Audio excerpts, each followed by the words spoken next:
If you're an INFP who's ever felt lost in your own head, struggled to turn dreams into reality, or wondered if you're on the right path, then stick around because I've been there and I'm going to tell you my life lessons. So in this video, I'm going to share 22 different honest life lessons from my life as an INFP, insights that have helped me go from feeling like a forgettable NPC to building a life of meaning and impact.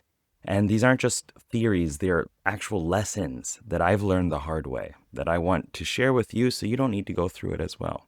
Before we get started, my name's Matt Sherman. I'm an INFP. I coach other INFPs. I do hypnosis. I have plenty of courses and make a lot of YouTube videos about INFP stuff. So let's get into this.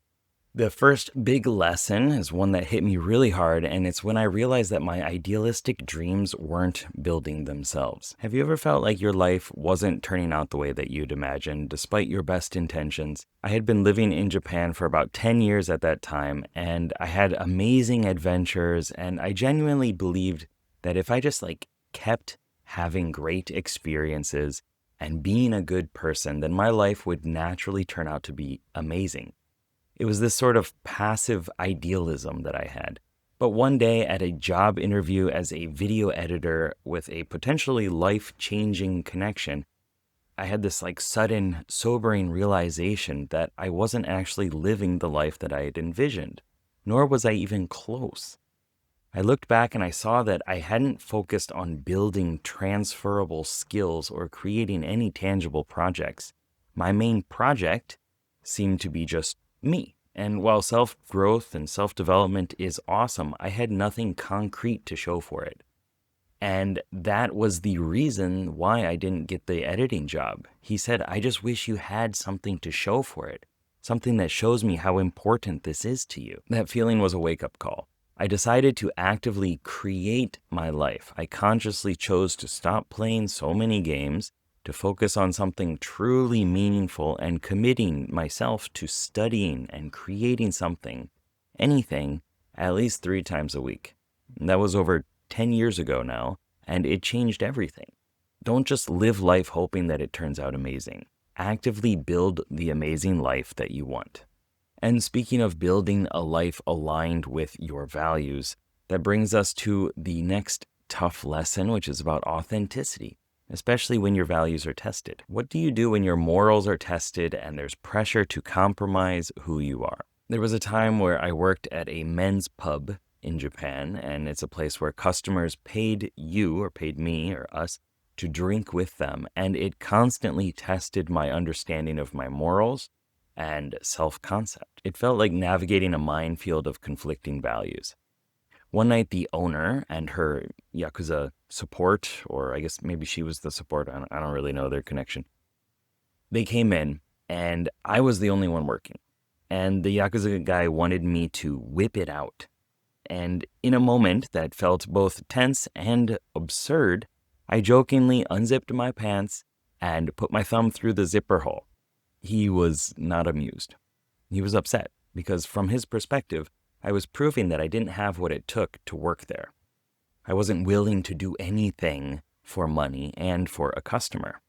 And in that moment, despite the pressure and the fear, I felt a surge of confidence and certainty about myself. I knew I had made the right choice. I stood firmly in my values, refusing to do something that I would deeply regret, something that would violate my core sense of self. Protect your morals and self-concept. Your authenticity is not for sale. Recognizing your true self is crucial, and sometimes that realization comes from unexpected places, which leads us to our next lesson. Have you ever seen yourself in one way only to have a sudden realization that you're meant for something completely different? I used to think of myself as a rogue, this cool, calm, collected character. That was part of my self-identity. It was how I saw myself moving through the world and interacting with other people. But I had an experience which shattered that self-image. I was in a club. I was drinking a Long Island iced tea by myself. My friend decided to go talk to girls, and he left me there at the bar.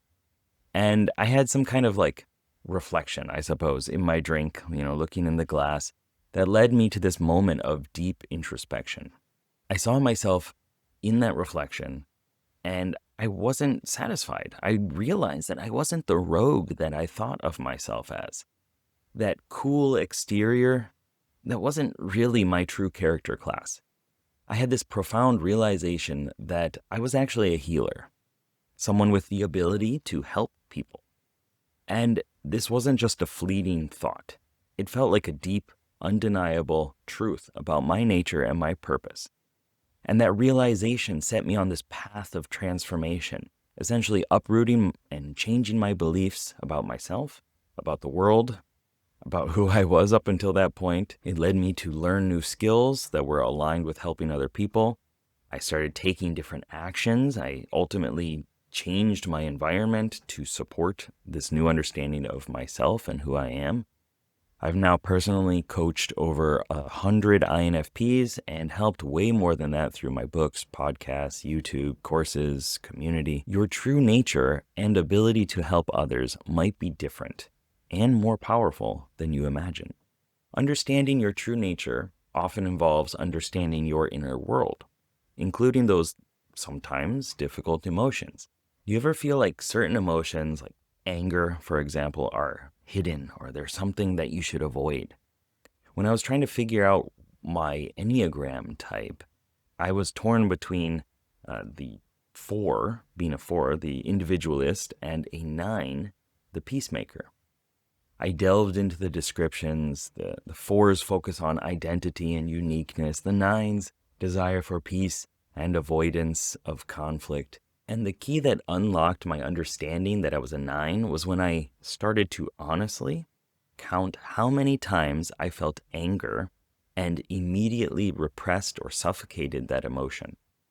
I noticed this consistent pattern of avoiding conflict, of intentionally blurring my vision, my own physical vision, and deluding myself, and also diluting my presence to maintain peace, and even some instances of self-harm as a way to deal with unexpressed feelings. This revealed the hidden presence of my anger, but I still didn't know what to do with it. So I realized that I needed to start understanding my emotions, not just label them or push them away, but really understand them. And I started to study my emotions like a cartographer mapping out my heart and soul. I learned where they exist in my body, what colors and textures they felt like, and crucially, I learned how to interact with them instead of fighting them. I started paying attention to their messages, understanding that emotions aren't just random, inconvenient feelings. They're messengers providing valuable information about my needs, my boundaries, and my own experiences. Don't suppress your emotions. Explore them to understand their valuable messages. Learning to listen to your inner world, including your emotions, is essential for knowing when and how to take action. Are you living a life that the past and future versions of you would be proud of? I looked at my life from the perspective of the future, and honestly, I hated what I saw. The thought of my legacy, my epitaph, being that of an unknown foam bubble in the ocean, popping and disappearing without a trace along the beach of life, was unbearable. I knew I wanted something more, something lasting, something meaningful. The brutal truth that I had to learn and confront was that if I wanted more out of life, I had to be the one to take the actions. Nobody was coming to save me. Nobody else, no external force could do it for me. Honestly, I wouldn't be satisfied if they did. I realized that my lack of motivation and my tendency to procrastinate were often just signs that I wasn't deeply tapped into that emotional reason for living, the why behind my desires. I gave myself a clear choice. I could be okay with my identity, being that of a forgettable, unremarkable person, and stay the same, or I could choose to do something, anything, different, and the results would inevitably be better. If you want a life and legacy that matters, you must be the one to take action. Taking action requires energy, and protecting that energy is something that a lot of INFPs struggle with. Do you feel drained and irritable when you don't have enough time by yourself? As a parent of two kids, life is busy, and it feels like people are constantly needing something from me.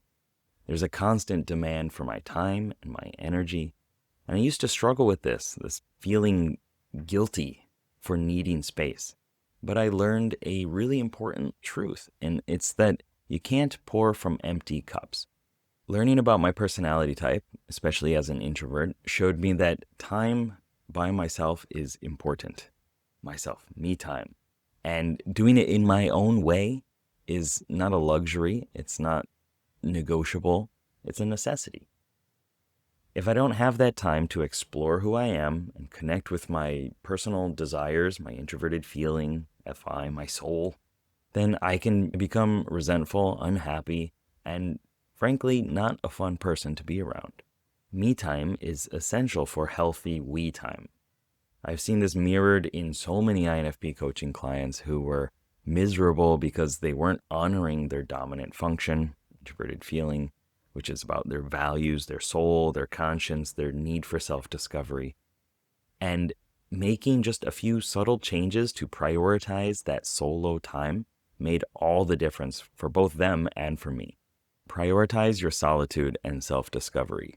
It's essential for your well-being and for your relationships. Protecting your energy allows you to engage with the world, including navigating something that can be particularly challenging for INFPs, criticism. Does criticism feel like a personal attack? Dealing with negative criticism, negative comments, both online and in person, can be really tough.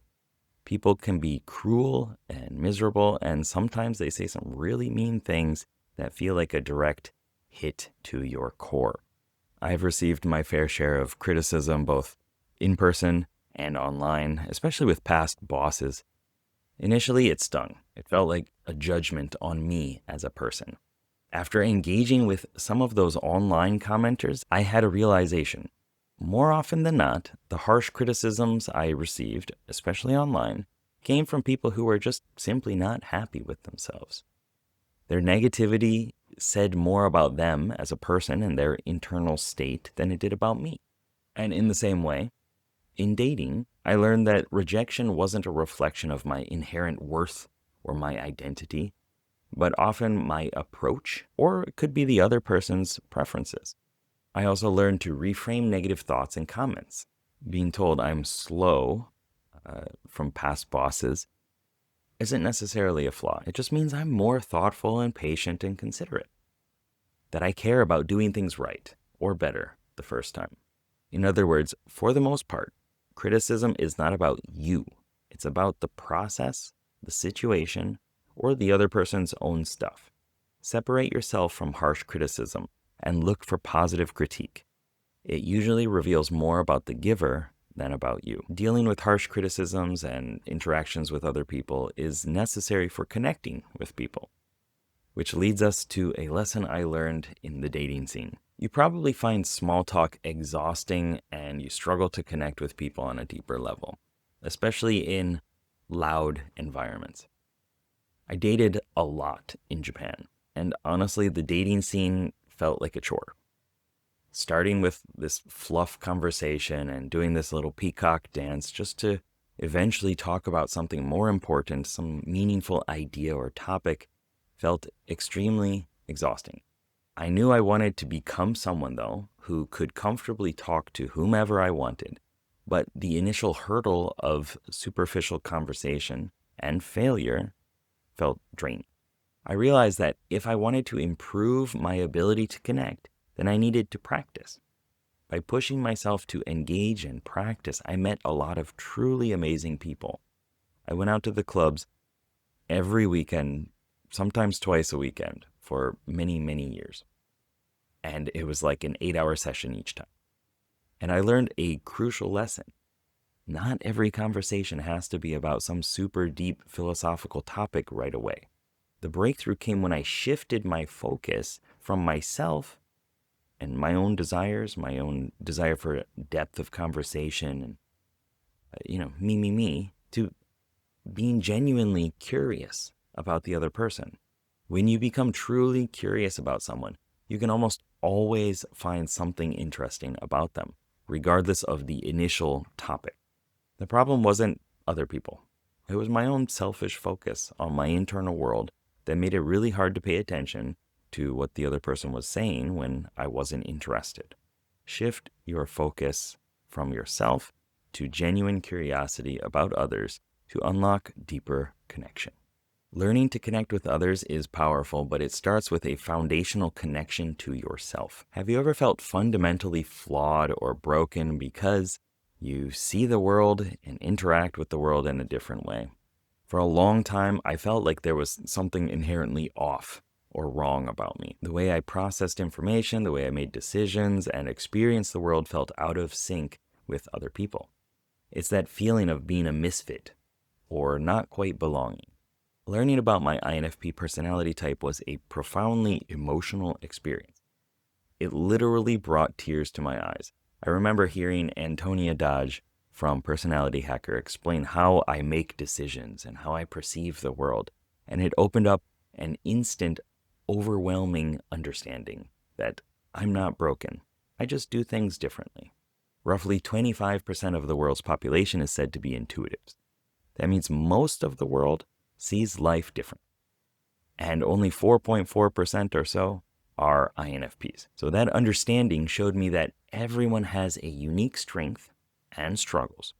Just like different character classes in an RPG. We all need to use our strengths. We need to work together. We don't only need guardians or adventurers. We need everybody playing their character class to their best ability. This realization was a massive step in self-acceptance. I understood that if I wasn't operating as my authentic INFP self, then I wasn't helping people in the unique ways that only my personality type naturally does. Embrace your unique INFP skills. You're not broken, just designed different.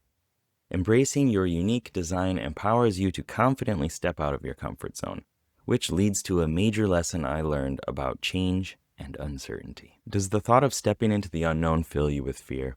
I was 18 years old, standing in the airport, about to board a plane to Japan. I was terrified. I was leaving my comfort zone, the comfort zone of my mom's basement in Michigan, and I was traveling to the other side of the world for 9 months, to this mysterious country that I knew little about, and I couldn't even count to 10 in Japanese. The small level 1 version of me screamed at me to stay. But despite that fear, I had a whisper that wouldn't leave my ear. It quietly urged, you need to go and see who you can become.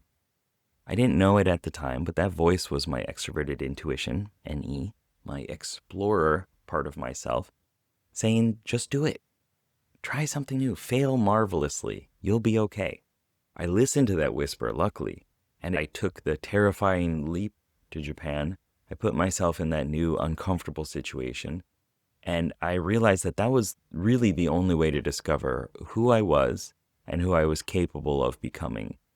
It had to be outside of my familiar environment. And that leap led to almost 18 years in Japan now. True self-discovery and growth happens when you dare to step outside of your comfort zone. Stepping outside your comfort zone often involves bringing your ideas into the world, which brings me to an important lesson about creativity. Do you feel like an idea battery overflowing with brilliant ideas, but you actually struggle to bring them to life? Like so many INFPs, I have a constant flood of ideas, a billion possibilities swirling in my head at any moment. Over the years, I've developed so many half-finished ideas, courses, programs, and products. It's incredibly frustrating when you see someone else who takes a similar idea and then actually creates and releases it. As a recent example, the tabletop RPG Daggerheart and its hope and fear mechanics. This is something that felt so similar to something that I've been using. Or any of those like life RPG ideas that I've been toying with and trying to get off the ground for 12 plus years. That frustration, while painful, always reinforces a vital lesson. Just having the idea isn't enough. An idea has no power if it remains only in your head. While you can't pursue every single idea, Waiting for the perfect time or the perfect plan is never the answer. Eben Pagan's concept of the speed of implementation became truer and truer for me as I had kids and I had less time to waste on falsely assuming progress. Feels good, but ultimately it accomplishes nothing. Taking action quickly and iterating to get to version 3 as fast as possible is the key. An idea that isn't acted upon can't help you, nor can it help anybody else. Honor your ideas with action. Implementation is where the true power lies. And bringing your ideas into the world is a powerful way to make an impact. Do you want to make a difference, but you doubt that your individual effort can truly matter? I've always had a deep desire to contribute something meaningful to the world, to make a positive impact. But the scale of the world's problems can make it feel daunting and overwhelming. After starting my 3rd blog and sharing my thoughts on self-development and Carl Jung's cognitive functions, I began receiving comments from people. A lot of the comments were about how my way of explaining the cognitive functions was mind-opening and genuinely helpful. And that feedback was a spark. It showed me concretely that I could make an impact. I could help people. Even if it was just one person at a time, simply sharing my unique perspective and helping other people think differently about themselves was helpful. That realization ignited this fire, and it was a catalyst for me starting a YouTube channel and eventually coaching. I felt this sense that I just had to do it on a larger scale. I had to share my insights bigger and better, because if I didn't, then I might be holding myself back. I might be holding back something or someone else by not truly sharing what they needed. By me not getting over myself, by me being lazy or procrastinating or not motivating myself, I was actually potentially hurting somebody else who needed to hear from me. Don't underestimate the power of your unique perspective. Sharing it can change lives. And as you share your unique perspective, you'll inevitably continue to learn and grow. Specifically when it comes to navigating the practical side of life, which brings us to our next lesson. So I bet you feel this natural resistance to routines and organization, even though you know that they'd probably help. As INFPs, we often have this inherent distaste for rigid structures, for organization, and daily routines. It can feel stifling, like being chained to a giant immovable pillar. For a long time, I resisted it, and my life felt chaotic and ungrounded. I knew deep down that my life would be so much better if I just regained some control over the practicalities. I had to reframe my perspective on structure. Instead of seeing it as a limitation, I started seeing it as a foundation. I realized that every time I implemented a new positive habit or routine or a system, then I can kind of feel the floor of my life rising. So you have your highs and your lows, and those good routines and systems bring the lows up higher, providing more stability and capacity for doing the things that truly matter.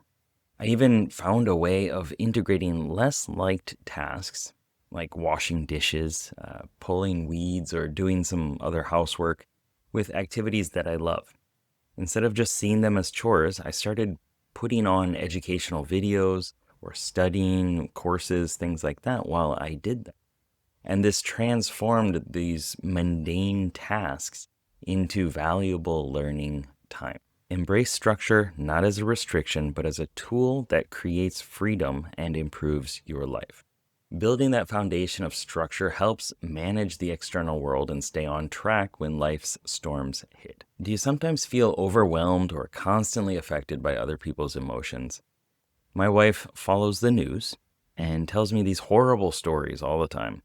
And then moments later, she's completely forgotten about them while I'm still stuck replaying them in my head, unintentionally reminding myself of the negativity and the suffering of other people. And for a long time, I genuinely thought that I was absorbing other people's emotions, that their negativity, their negative feelings were somehow entering me and making me feel a certain way. It was like I felt like a sponge for the emotional environment around me. I had an important realization, though, was that nobody can make me feel anything. While external events and other people's emotions can certainly trigger something within me, I am the one who generates the actual feelings from within. My emotions are created by my own thoughts, my interpretations that I make, the images and sounds and physical sensations that I create in my own body. And because I create it, that means that I have the power to influence it and change it. I also came to believe that every intense emotion, even the difficult ones, has a meaning or a message. And once I learned from that message, then I can process the emotion and move on more easily. You generate your own emotions from within. Learn to understand and influence them. Understanding how you process emotions is key to navigating social situations. Do you experience an intense, almost obsessive focus on something or someone you deeply desire? INFPs can have a remarkable capacity for intense focus, a kind of limerence that extends beyond romantic infatuation to ideas and projects and even self-improvement. So limerence is this obsessive focus on usually another person for like a relationship. In my younger years, that intensity often manifested awkwardly, particularly in social situations. And I was definitely a creeper in high school, watching from afar, obsessing over a few girls. I was incredibly quiet and awkward, and I certainly didn't help matters by making a whole household of The Sims characters based off them where we all lived together. Any attention I received, even a simple question, would send a parade of intense emotions through me. The intense, often overwhelming focus, this fear of being too much, lasted for years. I remember calling a girl 20 times, maybe even more, in an hour, praying that she didn't have caller ID to expose how creepy my intensity felt. I had that constant reminder of those things that I did.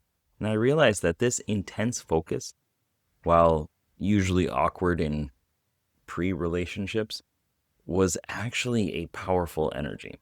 Suppressing it wasn't the answer. I needed to direct it, to bridge the gap between my internal world of intense focus and the external world. First, and most directly in relationships, was to actually confront the person, to build up the courage and to talk to them and bridge that imaginary world with the real one. This grounded that intense energy and often led to a positive outcome. Second, I learned to channel that powerful focus into creative pursuits and self-development. When I became intensely interested in something like personality types, or creating novel ideas, new connections, or self-improvement, that same powerful energy that fueled those awkward obsessions became an engine for learning, for creating, and taking action. Channel your intensity into creating in the real world, rather than letting it consume you internally. Creativity often helps you find joy and inspiration in the world around you, which leads us to our next lesson. Do you ever feel bored, like there's nothing interesting to do? For a long time, I used to say I'm bored constantly. My wife reminds me of it. I genuinely believed that entertainment and excitement had to come from the outer world, from outside of myself, from games, from TV, or some sort of external sources. I was outsourcing my entertainment, my creativity, and waiting for something outside myself to make life interesting.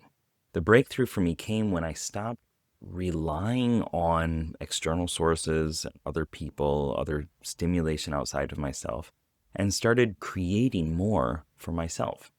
I consciously decided to play fewer PC games, I didn't buy any more consoles, and I watched less TV. We actually haven't even had TV service for about 8 years now. Instead, I started writing, designing, filming, and creating things on a regular basis. My ENTJ friend once called it giving back to the creative well that he's taken so much from. And this is a recognition that creativity is a two-way street. And I realized that the world is amazing, and there's always something to explore, some idea to chase, some fantastical portal to jump through. but often you have to create those portals for yourself. My life became infinitely more entertaining and rewarding when I became a creator, not just a consumer. True joy and entertainment comes not just from consuming, but from creating and exploring. And this requires trusting your instincts and your intuition. I've met so many INFPs who say they can't trust themselves, that they're afraid of making another mistake, that one time that they did that thing was something that they cannot get past. They get hung up on these past negative experiences, overlooking all the positive choices that they've made and failing to extract the valuable lessons from the bad ones. This fear can paralyze their ability to trust their intuition and move forward. Do you struggle to trust yourself after making a mistake, especially when it comes to following your own intuition and what feels right to you? When I started truly understanding how the INFP's personality type worked and how extroverted intuition specifically works, what I call the explorer, it fundamentally changed my perspective on how I can navigate and pursue my goals. I started thinking of it as like a hero's journey. You have a need or a quest, and then you venture out into the unknown, into the other world, and then you search and you struggle and you find allies and you make enemies. And this exploration process, this moment of seeking and encountering is the most meaningful part. Without that, you're not ready for the big bad evil genius. If you're struggling, it's often because you're positioned right before you find that treasure or the prize or the solution. It's often just a matter of gaining more experiences and consciously connecting the learnings. In order to trust myself, I needed to trust that explorer voice, even when it leads me down this unpredictable path, because I realize that even the mistakes are just valuable data points waiting for me to make sense of them and to connect them up. Trust your intuition and embrace the journey of exploration. Even setbacks are valuable lessons. But sometimes trusting your intuition creates direct conflict with your natural tendencies of peace and harmony. I found myself in a tense situation surrounded by Yakuza in an alleyway in Japan. The leader, known for his reckless behavior, wanted me dead. He explicitly told me that. And in that moment, my deeply ingrained desire for harmony and avoiding conflict was actually put to the ultimate test. I realized in that terrifying moment that my habitual tendency towards calmness and avoiding physical conflict could actually be a benefit in this extreme context. Instead of reacting with aggression, which would have been a very bad idea, I remained calm and composed. I think I actually got calmer. And afterwards, the leader actually told me that he was impressed and even admired my ability to stay calm while everyone else around me was agitated and heating up. This experience taught me that while avoiding conflict isn't always the right approach, and sometimes difficult conversations are necessary, the ability to remain calm and centered in the face of conflict can be a powerful tool. It showed me that sometimes the things that we habitually do can actually create the best outcome in unexpected situations. Your desire for harmony can be a powerful tool for navigating challenging situations, but know when to use it. Which brings us to one of the most challenging situations for INFPs, finishing what you start. Do you have a graveyard of unfinished projects and brilliant ideas? I was leading a workshop in the Evolve community recently and decided to show them the reality of my creative process, especially as an INFP with a hyperactive mind. I opened up my Obsidian Notes vault, a place where I captured many of my ideas. I've got a couple different note programs.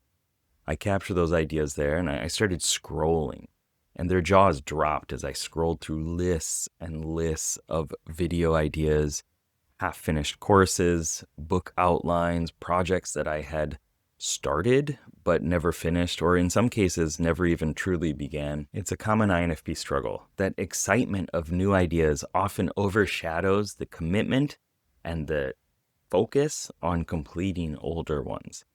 In our minds, it feels like we already completed it by just imagining it. that we got to work out just through doing it. And we're like, oh, that was a good idea, run. But despite that vault of unfinished projects, I also have plenty of finished ones. 3 books, 8 courses, certifications, a community, well over 1,000 YouTube videos. The key difference is that I discovered that the ones that get finished are the ones that I've strongly tied to the success and vision of my future self. If an idea doesn't have that magnetic pull, that deep connection to my core, to my values, to who I want to become, then it's likely not worth pursuing beyond the initial ideation phase. My extroverted intuition, the explorer, constantly wants to make new connections, and that's fine if it aligns with my goals.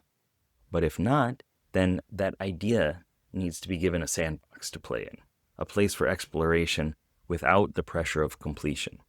Rather than just letting it randomly bounce around and distract me from what's important, I need to isolate it and say, okay, it's time to play. If you keep your focus on accomplishing something that's truly important to you, something that's tied to your introverted feeling, your soul, your values, your vision for yourself, for your future, then ideas will naturally be drawn to you and they'll enrich that central focus rather than pulling you away from it. Connect your ideas to your future self and core values to find the magnetic pull needed to finish what you start. Finishing projects, especially creative ones, is a powerful way to find your voice and express yourself. Do you identify as a creative, but you struggle to actually create and share your work with the world? I've always been reserved, more comfortable in my own inner world than the outer world, and more comfortable understanding the nuances of myself and other people. Starting a YouTube channel felt incredibly awkward and uncomfortable. The idea of putting myself and my ideas out there for public consumption was daunting. I wanted people to be helped. I wanted to share my ideas with them. But I also knew that I needed to improve my ability to express myself logically and creatively as well, for my own personal reasons as well as for the reason of explaining things to other people. There was a disconnect between identifying as a creative person and actually creating things and sharing them. Committing to making videos weekly was a big shift. I made it part of my identity. I am now someone who does this. It changed my life. I wasn't just someone who thought that they were creative. I became a creator at an identity level. Someone who constantly creates, almost daily. Someone who makes things and ships them. And this practice taught me so much about how I think and the value that I bring to the world, who I impact and what ideas resonate with me and what resonates with other people. Most importantly, it taught me about showing up to do what's important to me and my legacy, whether I feel like it or not. It's in the consistent act of creating and sharing that you truly find and refine your voice. To be a creator, you must commit to the practice of making something daily. And the more often you share your work, the more refined it can become. Showing up consistently for your creative work and your legacy also means showing up for your physical well-being. Do you sometimes get so lost in thoughts or creative pursuits that you forget to take care of your basic physical needs? As an INFP, I can get easily completely lost in an idea or a project or a story, working for hours without even realizing that I haven't moved from my seat, I haven't eaten, I haven't taken a break. It's easy for me to overlook the constant and consistent needs of my physical body because my introverted sensing, SI, what I call the guardian, is a weaker aspect of the INFP personality type. It's a struggle to consistently notice sensory changes over time. How my body feels now compared to how it felt earlier, for example. My back and knee pains eventually became undeniable reminders that I wasn't paying attention to my body's signals. These were physical issues that could often be solved easily if I just took some time to get up, to walk around, to stretch, or simply move my body more regularly. I realized that I was treating my body as a support system for my mind rather than an integral part of my well-being. I started implementing simple routines that forced me to engage with the physical world and my body. Walking every day, biking, water drinking goals, and incorporating other physical activities. This ensures that I use my body in a positive way instead of neglecting it. Pay attention to your physical needs. Your body provides important feedback for your overall well-being. Taking care of yourself and consistently showing up allows you to embrace the grand adventure of being an INFP. Do you have big, exciting goals but get discouraged by how far away they feel, how daunting they seem? I love having big, sexy goals, the kind that really activate me. But I used to make the mistake of keeping my entire focus solely on that one distant, massive goal. This led me to distraction, to getting upset with myself over my perceived lack of progress. It felt impossible. And I learned that achieving those big goals is like slaying a dragon. You do it one attack at a time. And how do you even get to the dragon's lair? One small quest at a time. So I started breaking down my big goals into mini quests, stepping stones along the way. And this shift in focus allowed me to consistently reward myself for the progress that I was making, no matter how small, and it reinforced the fact that I was showing up for my future self.